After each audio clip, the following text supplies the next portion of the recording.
Joining me now, one of the members targeted by the probe, it's Wisconsin Republican Senator Ron Johnson. Senator Johnson, a few weeks ago, we had some of your colleagues here on the program, and you yourself have spoken about having your records, your phones, surveilled and questioned. Now we understand the numbers are outstanding. It's 430 entities and Republicans fished or investigated by Biden's DOJ. Well, you know, obtaining the phone records of members of Congress is an outrageous violation of separation of powers, but it's just the tip of the iceberg. The information we got from a whistleblower, I need to underscore that. We need more whistleblowers. I think Cass Patel and Pam Bondi, they're trying to do everything they can, but it's hard to gain control over these agencies that were, you know, part of the deep state. They're still deep state actors burrowed in, trying to do everything they can to sabotage their ability to produce information documents to Congress. So, again, this is just the tip of the iceberg. We need that information. We need whistleblowers to come forward. But this, and I said in the press conference, this was an enemies list. We got 1,700 pages, about 197 subpoenas. These weren't targeted subpoenas. These were, you know, asking for everything but the kitchen sink to, you know, all these different entities, all conservative, all Republican, clearly a partisan political exercise. And the timeline is really stark. I mean, President Trump announced his candidacy on November 15th. They appoint Jack Smith special counsel 3 days later. And right. all this activity really occurs after that. But again, what they're doing is they're trying to criminalize, for example, what JFK did in Hawaii, where there's a dispute in that election.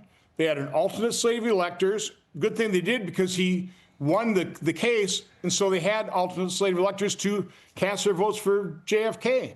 That's all that President Trump did. Everything that people like Judge Troops in Wisconsin did was all above board, all legal, good lawyering, quite honestly. And yet Jack Smith, our Wisconsin Attorney General Josh Kaul, they're trying to criminalize what good lawyers did for their clients. It's really sick.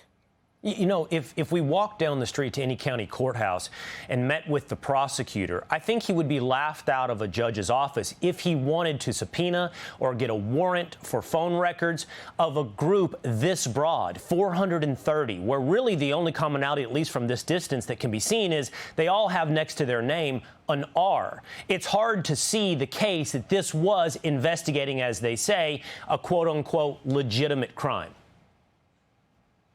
Yeah, again, there is no legitimacy to this investigation. It's completely political, as has been the case ever since Donald Trump came down that escalator in New York back in 2015, 2016.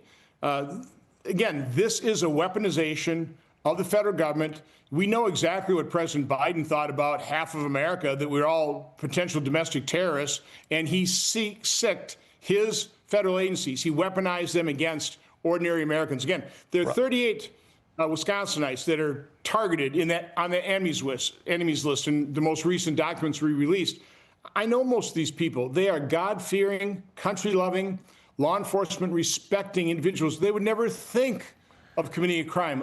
They're involved in politics because they want to save this country. They love this country. It is sick. It is outrageous that they would be on the Biden administration enemies list. Those God-fearing Americans, those normal Americans that you reference, and their elected officials like yourself, Senator Johnson. Last question. You say this is the tip of the iceberg. Well, this is one hell of a tip. What else are you expecting or hoping can be revealed, as you mentioned, by whistleblowers? Well, we need to find out exactly the coordination between Letitia James or Fani Willis, Jack Smith, but also with Wisconsin Attorney General Josh Kaul and the Biden administration. We need all those internal communications. We haven't got any of that yet. And again, I understand Cass Patel and Pam Bondi are expected to clean up so many enormous messes left behind, and trying to get control over these very partisan departments and agencies left behind by the Biden administration.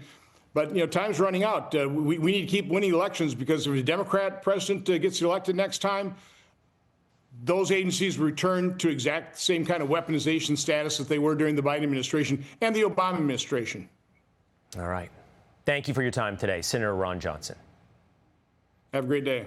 Hey, Sean Hannity here. Hey, click here to subscribe to Fox News YouTube page and catch our hottest interviews and most compelling analysis. You will not get it anywhere else.